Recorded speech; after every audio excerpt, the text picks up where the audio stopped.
I was aware that I lived in a totally, completely segregated place and that the majority of the population were very unkind. My mother and father loved me dearly. That gave me such confidence. So when I went out and met other people, if someone saw me and didn't like me, that was their problem, not mine. Because if these two marvelous people loved me so much, I must be okay. There was a full house in Kiel Auditorium on that night in December 1956. The ball went up, and Bob Pettit of the Hawks and I jumped for it. I got it. Coon, go back to Africa, you baboon. Watch out, Pettit. You'll get covered with chocolate. Black nigger. There was no doubt who the fans were yelling at. I was the only Negro athlete on either team. Being a high-profile athlete, there was a forum there for me if I choose to use it. And I choose to use it.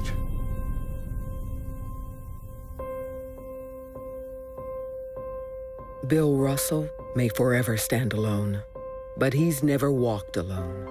Because on every step of his life's journey, he's always known that every path he took, every choice he made, could transform the fate of all who followed him.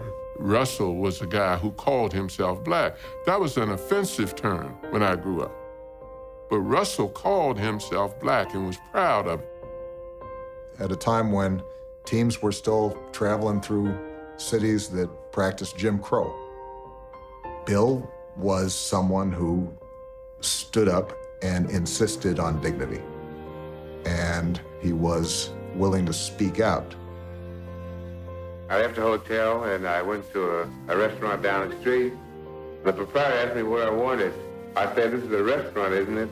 I'd like to get something to eat." He told me no, so I walked out. I used to always say to him, "You made me feel safe." Just psychologically, which is more detrimental to African Americans, in which you're made to think that you're inferior to justify somebody's injustice towards you. He taught you that he wasn't trying to seek your approval.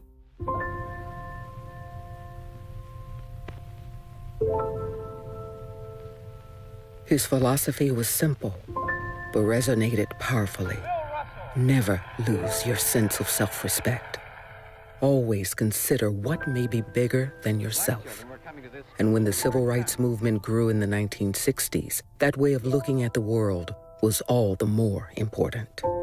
It ought to be possible for every American to enjoy the privileges of being American without regard to his race or his color. You can keep the club in your hand, but you cannot beat down justice.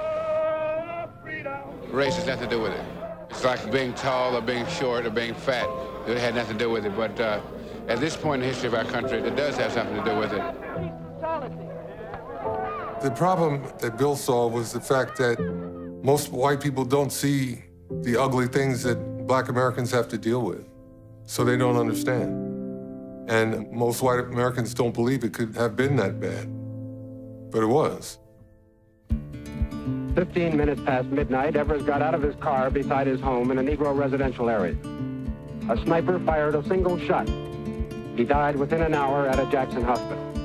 It was July 1963, and the phone rang at my home in Reading, Massachusetts. Charlie Evers was on the phone from Jackson, Mississippi. He said, "I could use some help right now, but you may get killed." That summer, Russell went straight to the civil rights icon Medgar Evers' hometown. Medgar's brother Charlie's idea was that he would host a series of basketball clinics for black and white kids together. I was very glad to come down. I've been following what's happening here, and this is very much a part of my life. Men like Medgar Evers were dead, and the other men had taken up his flag. Charlie Evers was a man marked for death who slept with a pistol in his hand. The first night in Jackson, my friend couldn't sleep. "They're coming for us. They're coming after us," he said. The kind of men who come after you in darkness do not frighten me.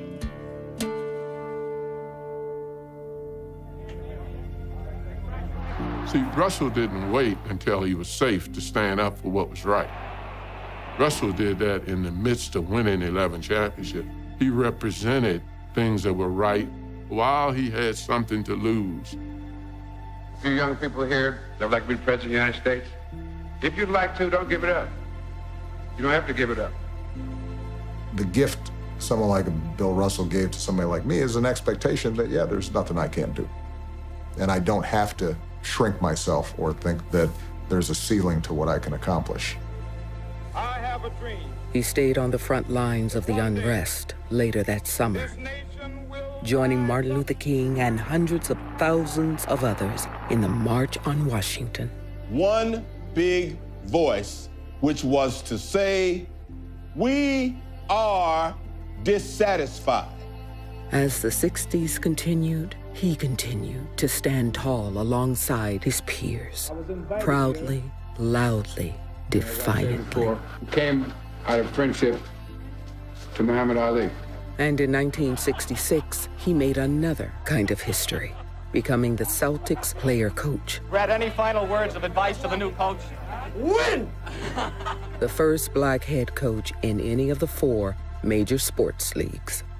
As the first Negro coach, can you do the job impartially without any racial prejudice in reverse? Yes. The most important factor is respect. And basketball respects a man for his ability, period. Russell wasn't the first African-American person who could coach a team. He was the first provided with the opportunity. Let's make that very clear. I do think he knew the significance of that. Russell didn't say, I'm doing this for other blacks. He just did it. Then he won. The Boston Celtics are once again the world champions. I told these guys before the game, I don't care what happens. I wouldn't trade you guys for any guys in the world. He succeeded as a coach for the same reason he won so much as a player. For the same reason he made such an impact so far beyond the court. Bill Russell has never been about just himself. It's why he spent so much of his focus since he left the game dedicating himself to the cause of mentorship, to the idea that life isn't worth living if you can't find a way to impact those who follow you. The championships, the activism, the refusal to accept injustice, they were never about just what he was doing. They were about being an inspiration for every generation to come. There's something very, very important to me, and that is the National Mentoring Partnership, interacting with the young folks on a face-to-face basis. I only have one piece of advice for you. Do the best that you can, and not let somebody else set a standard for you. There's no greater gift that you can give a generation that follows you than that sense that I am not better than anybody else, but nobody else is better than me either. I will give respect because I want to be respected.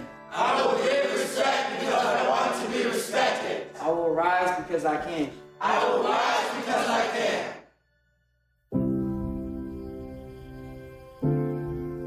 A beautiful world, this country of ours, but it will never reach its full potential until we exploit and accept the contributions of every man. Long after my basketball world ends, my fight will go on. It is the fight of any American. For one of the most enjoyable but frustrating experiences in the history of man is to be an American Negro at this time. Where does it end? It ends somewhere far ahead of us. The fight will be long and hard, and it will not be won in my lifetime. But the issue is here. Silence in this matter would only be bigotry, and we have enough bigots, black and white. Raise the question. Confront the blameless ones. We are all to blame. We all must be confronted. No man gains a right to the world who will compromise. It is a matter of asking questions. And someday it will work. Because men who ask have always succeeded.